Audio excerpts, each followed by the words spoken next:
النهارده عيد الأب في ألمانيا، عيد الأب في ألمانيا الناس بتاخد أجازات، يبقى أجازة البلد كلّها قافلة يعني زي النهارده كده.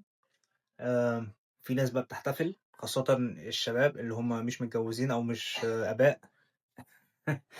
فدول بيحتفلوا بطريقتهم الخاصة يعني، اللي هو بقى بيخرجوا في الغابات وياخدوا معاهم الكَرّة اللي هي العربيات اللي بيسحبوها وعليها المشروبات الكحولية، وكنت عامل أنا فيديو عن الموضوع ده من زمان.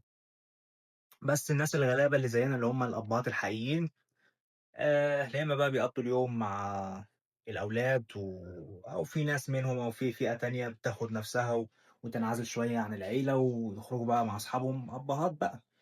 آمم أنا من الفئة اللي هي إيه، المظلومة شوية، اللي هي بتعمل كده، تمام. يعني النهارده عيد الأب وأنا شغّال النهارده باعمل لهم أكل في عيد الأب،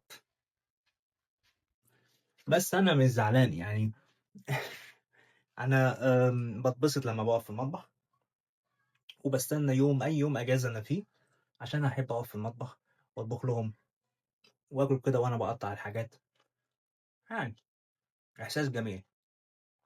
يعني لو أنا ما عنديش شغل ولا مشغلة وقاعد في البيت، هتلاقوني على طول في المطبخ وباعمل محتوى بقى إيه، أكلات ومش عارف إيه، بس ما فيش وقت للكلام ده.